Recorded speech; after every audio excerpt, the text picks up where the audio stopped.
ma gëm. Je vous remercie. Merci. Guy Marius Sagna, Cheikh Aliou Bey, le suivant.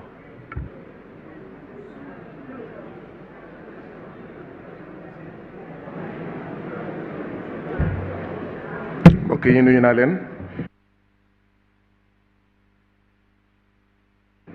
Monsieur le Premier ministre, vous avez dit dans votre déclaration de politique générale, je cite, « La tâche du présent gouvernement sera de continuer l'œuvre du précédent, de la conforter et de l'approfondir. » Monsieur le Premier ministre, je fais mienne une autre sagesse.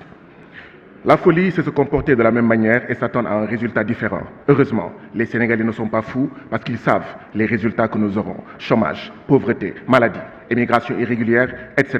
Vous avez parlé, monsieur le Premier ministre, de toutes les crises, sauf de la principale, la crise néocoloniale, la crise impérialiste, la crise de souveraineté vécue par toute l'Afrique, particulièrement par le Sénégal. Voilà pourquoi vous nous avez servi une déclaration de politique générale économiquement indigne, politiquement indigeste et socialement indigente. Vous avez lu, comme moi, le rapport du Conseil économique, social et environnemental de France, qui a parlé, je cite, des avantages incontestables du franc CFA pour la France. Dans ce rapport, le Conseil économique social de France disait « Les pays CFA, je cite, sont des marchés privilégiés pour la France. » Il disait, ce même rapport, je cite, « La liberté des transferts apporte une garantie aux intérêts français en Afrique. » Fin de citation. Aujourd'hui, le CFA ne bénéficie qu'aux intérêts extravertis. Comment osez-vous? Comment osez-vous, monsieur le Premier ministre, dire, je vous le rappelle, ce sont vos propos, je cite, « Le franc CFA est notre monnaie ». Monsieur le Premier ministre, vouloir faire allégeance à la France et être le candidat de la France en 2000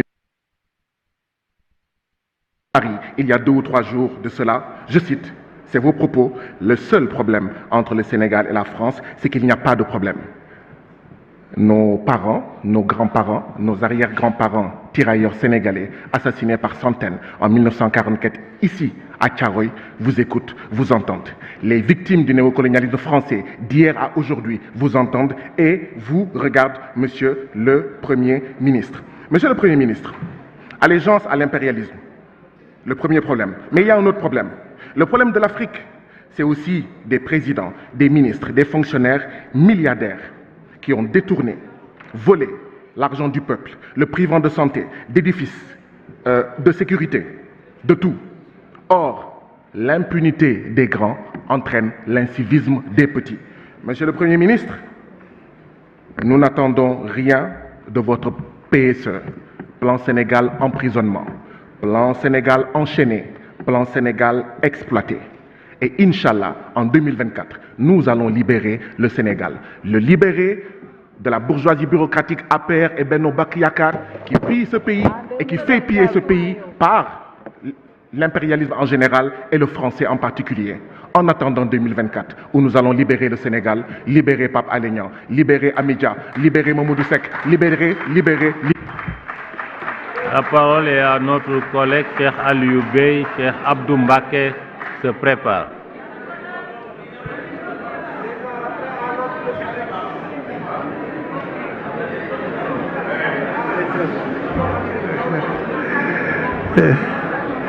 asalaamaaleykum wa rahmatullah mbokk Sénégal ñu ngi leen di nuyu monsieur le ministre et monsieur les ministres ñu ngi leen di nuyu di wax rek ni Sénégal bi nga décrire ak Sénégal bi ñu xam bokkul Sénégal bi ñu xam ñun mooy Sénégal boo xam ne c'est un pays pauvre surendetté moom ngeen ñu fi bàyyil 1 an moo leen fi desee beneen bi aussi mooy Sénégal boo xam ne déficit budgétaire la ak ay besoins de financement donc loolu moo fi nekk leneen li mooy vous êtes une minorité vous êtes à 46% virgule quelque chose face à une majorité il faut les respecter beneen bi mooy la démocratie est malade maanaam démocratie Sénégal dafa feebar par votre gestion clanique basée sur la haine, la violence et l'instrumentalisation de la justice pour kidnapper les libertés, éliminer des opposants politiques à travers des complots odieux, comme ce que vous avez tenté de faire avec le président Ousmane Sonko, ne passera pas. Derrière vous, le risque que le Sénégal encourt est dans l'axe du mal. Intérieur, affaires étrangères, justice. Ils n'ont qu'à assumer le responsable, en plus de vous et de votre président.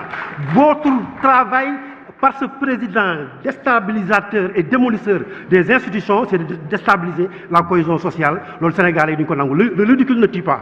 Si le ridicule devait tuer, il ne brille pas dans du mélan. Heureusement que le lion dort encore. Une politique qui met l'environnement en péril. Tout nga bind ci walu environnement, dégradation des écosystèmes. Lolu nak li nga wax ci walu changement climatique réglé wuko parce que yéen a ngi def exploitation anarchique des mines partout. Chaque année 40 000 hectares le Sénégal di perte par at. Exploitation du pétrole et du gaz offshore.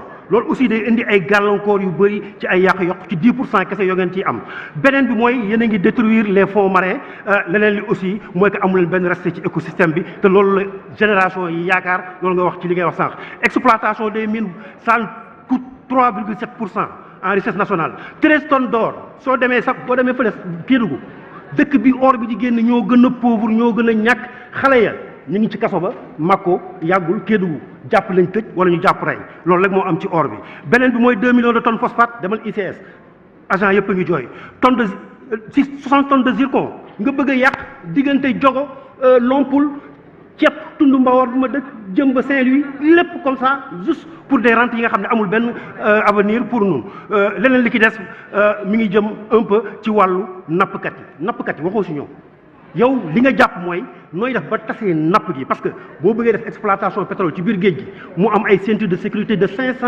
mètres à 1 kilomètre partout gaal yi muy dem nga def contrat pétrolier nga def ay contrat de pêche yoo xamee ne bi nii jaay nga géej gi yépp léegi nag ngeen nga jàkkaarloog nappkat yi ne leen yéen sànku ngeen dem leen uti beneen liggéey loolu du jàll incha allah di ngeen fi jógee en 2024 ñu jël réew teg ko ci yoon wa salaam.